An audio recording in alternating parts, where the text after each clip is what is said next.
Bismillahirrahmanirrahim.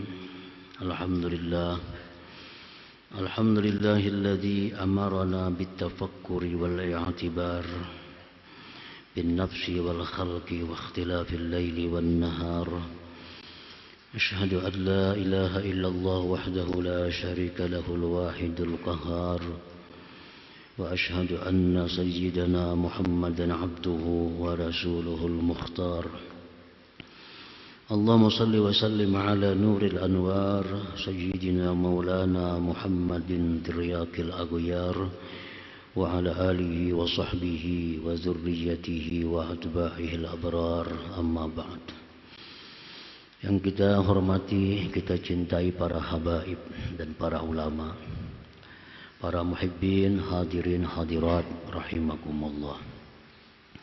Puji syukur setinggi-tingginya kita panjatkan kehadirat Allah Subhanahu wa ta'ala atas limpahan taufik dan hidayah serta inayahnya, sehingga kita malam ini kembali bisa berkumpul bertemu di majlis yang penuh dengan berkah dan rahmat ini. Salawat dan salam atas junjungan kita Nabi besar Muhammad sallallahu alaihi wasallam dan seluruh keluarga, para sahabat, zurriyat dan pengikut beliau ila yaumil qiyamah. Para muhibbin rahimakumullah, al-hikmatus tsaniyah wa sittun ba'dal mi'atis tsaniyah min al-hikamil 'athaiyah. Qala al-Imam Ahmad ibnu Athaillah As-Sakandari rahimahullah, nafa'ana bi ulumihi wa asrarih. Hikmah yang ke-262 dari Al-Hikamil Athaiyah. Berkata Imam Ahmad ibnu Athaillah As-Sakandari rahimahullah, nafa'ana bi ulumihi wa asrarih. Al-fikratu sayrul qalbi fi mayadinil aghyar. Bermula fikir, perjalanan hati pada medan-medan ciptaan Allah Subhanahu wa ta'ala. Al-fikratul lati alzamaha al-'abdu wa hudda 'alayha hiya sayrul qalbi bi makhluqatillahi ta'ala wa masnu'atih. Bermula tafakkur yang melazimi akan dia oleh seorang hamba dan didorong seorang hamba atasnya tafakkur itu ialah tafakkur perjalanan hati pada ciptaan-ciptaan Allah Subhanahu wa ta'ala. Artinya kita disuruh memikirkan tentang segala yang diciptakan oleh Allah Subhanahu wa ta'ala. Tafakkur yang demikian itulah yang kita dianjurkan, bahkan diperintahkan di dalam Al-Quran maupun hadis-hadis Rasulullah sallallahu alaihi wasallam. Wa ammal fikratu bi dzatillahi ta'ala fala sabila ilaiha. Adapun tafakkur pada zat Allah, maka itu tidak ada jalan kepadanya. Tafakkur tentang zat Allah itu kita kada disuruh, bahkan dilarang. Dilarang kita menjalankan hati kita memikirkan bagaimana Allah itu. Nah, itu dilarang. Yang diperintahkan kita tafakkur tentang ciptaan-ciptaannya. Para muhibbin rahimakumullah. Ruwiya an Ibni Abbas radhiyallahu anhu anna Rasulullah sallallahu alaihi wasallam absara qauma faqala ma lakum faqalu natafakkaru bil khaliq. Rasulullah sallallahu alaihi wasallam melihat sekelompok orang. Lalu beliau bersabda, "Apa yang kalian lakukan?" Mereka menjawab, kami sedang tafakkur tentang Al-Khaliq Allah Subhanahu wa ta'ala. Qala tafakkaru fi khalqih wa la tafakkaru fil khaliq. Rasulullah bersabda, tafakkurlah kalian pada ciptaannya. Jangan kalian tafakkur pada penciptanya. Tafakkur pada makhluk Allah, memikirkan makhluk Allah. Jangan sekali-kali memikirkan tentang Allah Ta'ala. Fa innakum la taqduruna qadara, kalian tidak akan mampu untuk mencapai kadarnya Allah Subhanahu wa ta'ala. Nah, para muhibbin rahimakumullah. Jadi pikiran-pikiran kita yang berjalan tentang Allah itu jelas merupakan was-was daripada syaitan. Kalau tafakkur yang benar itu tafakkur tentang kejadian-kejadian yang terjadi di alam semesta ini. Qala ba'duhum bal yatafakkar ahadukum fi khamsati asya. Berkata sebagian ulama, hendaklah berpikir kalian pada 5 perkara. Ada 5 perkara medan lapangan untuk tafakkur itu. Awaluha fil ayat wal alamah. Yang pertama tentang ayat-ayat Allah. Nah, itu ayat-ayat Allah itu merupakan medan lapangan untuk kita berpikir. Tsaniha yang kedua bil ala'i wan na'ma, tentang nikmat dan anugerah Allah. Nah, kita pikirkan nikmat-nikmat yang datang kepada kita. Nah, itu. Salisuha yang ketiga fi sawabillah, tafakkur tentang pahala yang diberikan Allah. Rabi'uha keempat fi iqabih, tafakkur tentang azab Allah. Khamisuha yang kelima bi ihsanihi ilaika wa jafaika lahu, tafakkur tentang kebaikan-kebaikan Allah kepada engkau dan renggangnya engkau terhadap Allah Subhanahu wa ta'ala. Nah, 5 medan inilah, 5 lapangan inilah yang mesti kita tafakkur, yang mesti kita berpikir, yang mesti kita menjalankan hati kita.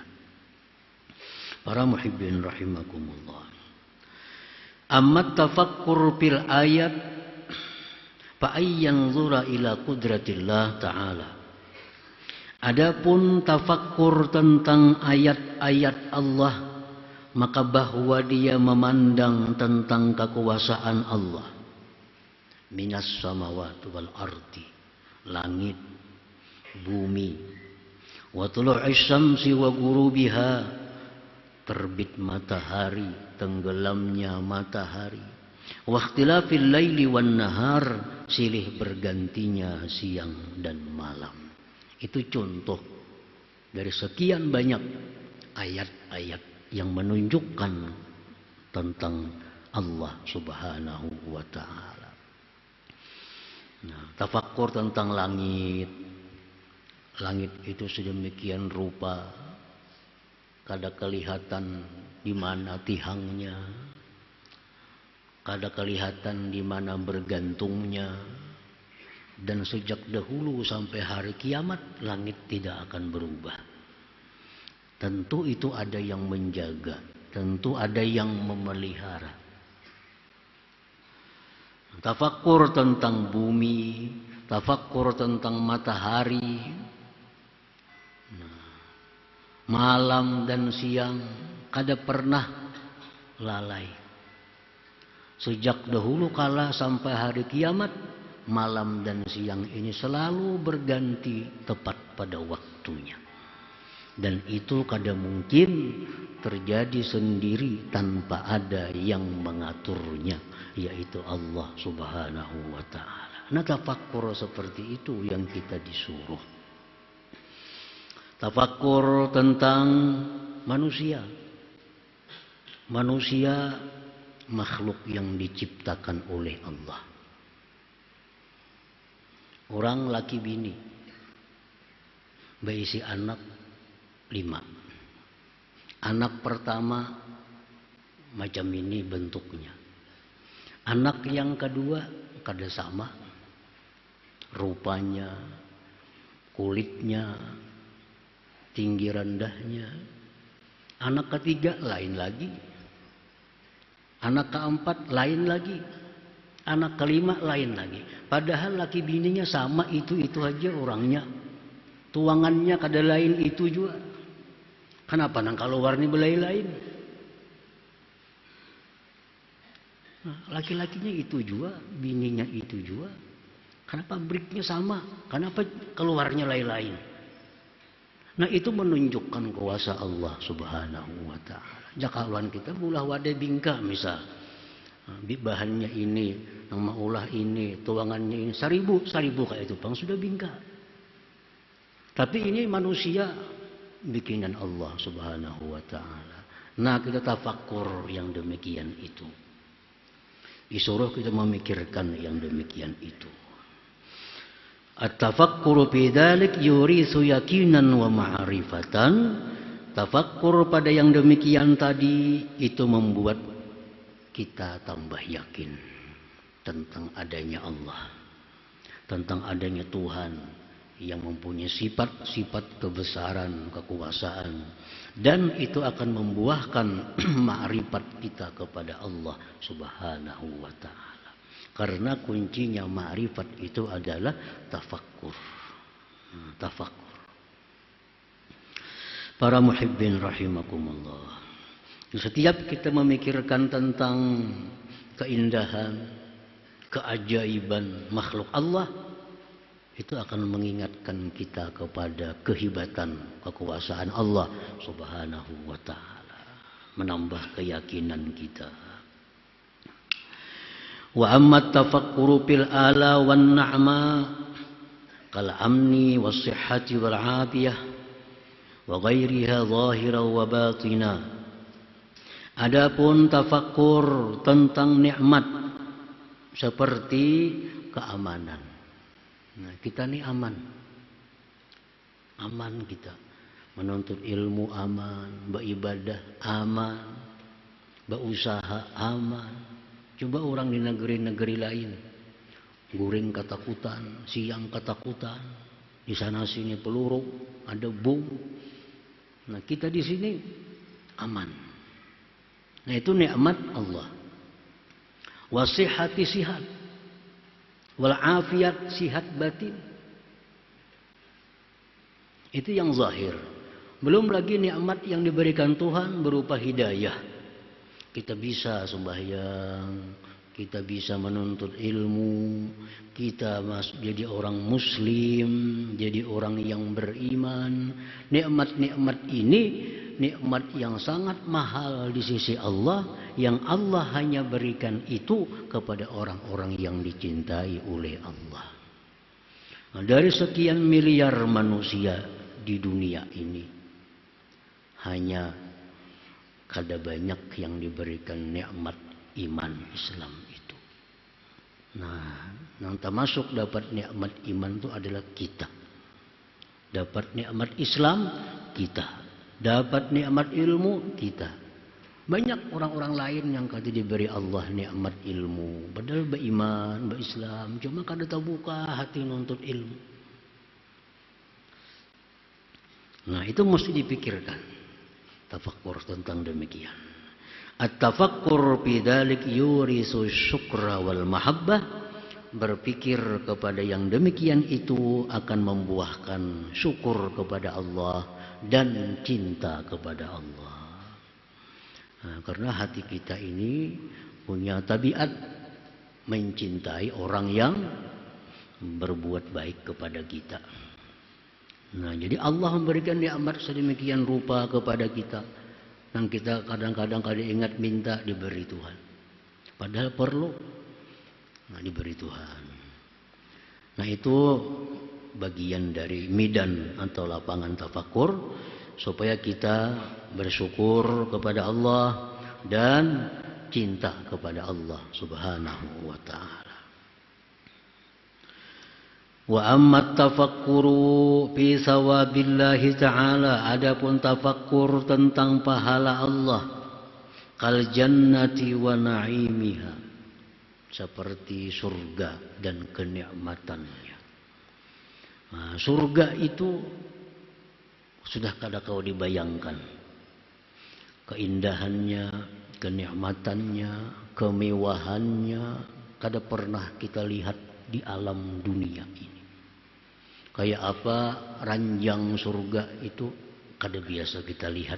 Seindah apapun dalam dunia, lebih indah lagi di alam surga itu. Dan kita tahu bahwa surga itu disediakan Allah untuk orang yang takwa. Uiddat lil muttaqin. Surga itu disediakan untuk orang-orang yang takwa kepada Allah. Orang yang takwa kepada Allah itu yang benar berharap surga. Amun kita kada takwa berharap surga, itu ngarannya baangan-angan. Baangan-angan. Orang baangan-angan tuh becari kada, berusaha kada, mengharap duit datang di langit guguran. Itu baangan-angan ngarannya. Kalau kita bertani, bertanam, mencangkul, memupuk, berharap panen, nah itu ngarannya berharap. Nah demikian surga itu Allah sediakan untuk orang yang takwa. Kalau kita kada takwa, jangan berharap surga. Karena Allah sudah menentukan surga disediakan untuk orang yang takwa. Yang takwa itulah yang boleh berharap surga. Kalau orang-orang yang kada takwa berharap surga, itu ngarannya amani, angan-angan belaka. Kada ada harapan artinya. Boleh dikatakan kada ada harapan. Nah jadi apabila tafakkur tentang surga, tafakkur tentang kenikmatan Allah, di dalam surga itu yang diberikannya kepada orang-orang yang di dunia menjunjung perintahnya, menjauhi larangannya, yurisu quwwatan wa nasyatan fi ta'ati rabbih, itu akan membuahkan kekuatan dan semangat untuk taat kepada Allah Subhanahu wa taala. Nah, Al-Qur'anul Karim banyak ayat-ayat yang memberikan harapan-harapan. Orang yang beriman, sembahyang ini surga. Hadis Nabi pun, orang yang melakukan sembahyang ini demikian surga. Nah itu bila kita tafakkur tentang hadis-hadis Rasulullah itu, tafakkur tentang ayat-ayat Al-Quran yang bicara tentang surga, itu akan membuahkan kita kekuatan, semangat untuk taat kepada Allah Subhanahu wa ta'ala. Jadi tafakkur yang benar-benar tafakkur itu tafakkur yang membuahkan hasil. Kadang-kadang tafakkur kita tafakkur, tapi kada sampai ke titik yang dituntut. Tafakkur sudah tentang pahala. Tafakkur sudah tentang surga, tapi belum membuat semangat ibadah, belum membuat semangat taat. Berarti tafakkur kita itu belum sampai ke suatu titik yang dituntut oleh Allah Subhanahu wa ta'ala. Nah, kita kadang-kadang mikirakan aja nyamannya surga, nikmatnya surga, tapi kada sampai membuahkan suatu hasil yang membuat kita rajin, membuat kita semangat untuk ibadah kepada Allah. Nah bila sampai demikian, itulah tafakkur yang mendapat ganjaran besar dari Allah Subhanahu wa ta'ala. Para muhibbin rahimakumullah. Wa amma tafakkuru fi iqabih kannari wa azabiha, adapun tafakkur tentang siksa-siksa Allah seperti neraka dan azabnya. Al-Quran menjelaskan, hadis-hadis Rasulullah menerangkan bahwa orang yang melakukan maksiat ini akan dimasukkan ke neraka. Orang yang melakukan maksiat ini, maksiat itu akan disiksa dalam kubur. Orang yang kada sembahyang, belang kambingan sembahyang, di kuburnya akan didatangi ular berkepala 9. Itu hadis. Kita ini belang kambingan sembahyang, manu kada. Begitu kita dibuat dalam kubur, ditutup, sudah datang ular, kepalanya 9. Itu ujar Nabi yang menggigit kita. Nah, bila tafakkur tentang itu, yurithu rahbatan wa firaran an ma'siyatillahi ta'ala, membuat kita takut dan lari daripada maksiat kepada Allah Subhanahu wa ta'ala. Nah, tafakkur itu yang menyebabkan kita lari dari maksiat. Karena kita memikirkan hadis Nabi tadi, memikirkan Al-Quran yang mengatakan orang ini masuk neraka. Kita pikirkan itu, kita renungi itu. Lalu kita takutan lawan maksiat itu. Nah, wa amma tafakkuru bi ihsanih, yang kelima tafakkur tentang kebaikan Allah Subhanahu wa ta'ala kepada kita. Kasatrihi li'uyubih, seperti menutupinya Allah bagi aib-aib kita. Nah, ini kebaikan Tuhan. Dalam hati kita ada iri, dengki lawan seseorang, ditutupi oleh Allah sehingga orang itu kada tahu pada kita dengki. Jangannya dibuka Allah, mungkin kita kada bakawan lagi. Nah, kita berbuat dosa di tempat sunyi, dilindungi, ditutupi oleh Allah. Makanya Allah itu marah, sangat marah kalau ada orang yang mengisahkan kelakuan-kelakuan jahatnya yang selama ini ditutupi oleh Allah Subhanahu wa ta'ala. Jangan menceritakan kepada orang maksiat yang telah lalu, yang orang kada tahu. Itu orang kada tahu ditutupi oleh Allah. Jakanya Allah mau buka, orang tahu. Tapi Allah tutupi. Nah, Allah menutupi, jangan kita yang membuka. Aku bahari merampok orang. Aku bahari bezina. Apa gunanya mengisahkan? Yang sekian tahun sudah rapi ditutupi oleh Allah. Nah, jadi itu keaiban-keaiban kita itu ditutupi oleh Allah. Itu bagian dari ihsan, kebaikan Allah kepada kita. Wa ghufrani dzunubih, diampuni dosa oleh Tuhan. Berbuat ini maksiat diampuni, berbuat ini diampuni. Nah, itu ihsannya Allah. Wa jafa'i nafsi anillahi ta'ala, dan renggangnya dia terhadap Tuhan. Tuhan yang begitu baik dengan kita, justru kita renggang. Nah, justru kita kadang mendekat kepadanya. Nah, ini yang tafakur nih. Oh, baiknya Tuhan lawan aku. Malam tadi aku guring, semuaan dijaga-akannya. Dijaga-akannya daripada maling, dijaga-akannya dari penjahat, dijaga-akannya daripada binatang-binatang yang membahayakan tubuhku. Nah, itu kebaikan Tuhan. Nah, sekarang kebaikan Tuhan itu kita balas. Bangun guring sudah mikirkan maksiat. Nah, jadi tafakkur tentang kebaikan Allah, tafakkur tentang renggangnya kita dengan Allah, itu yurisu hayaan minhu ta'ala, membuahkan sifat malu terhadap Allah Subhanahu wa ta'ala. Kan kita supan. Orang tuh baik lawan kita selama ini, tapi kita berbuat jahat lawan inya. Malu kita. Para muhibbin rahimakumullah.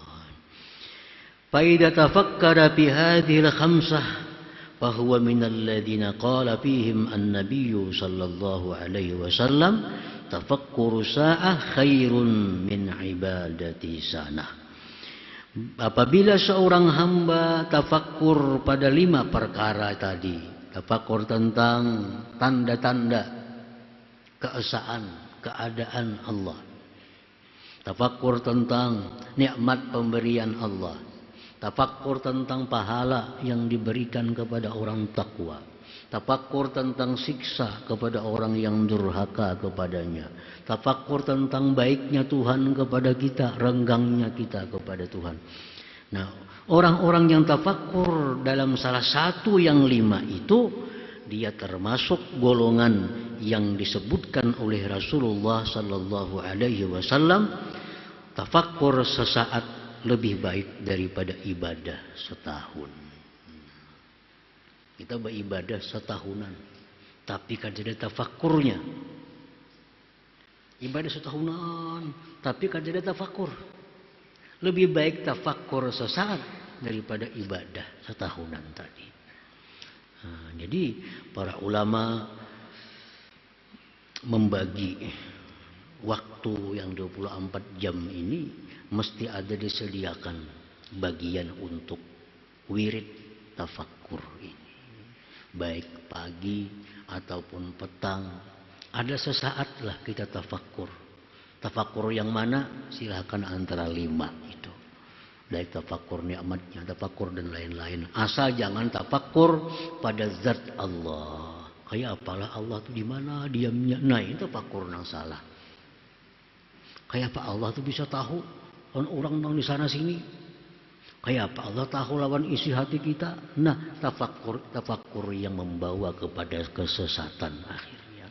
Itu was-was dari syaitan untuk menghancurkan iman seseorang kepada Allah Subhanahu wa taala.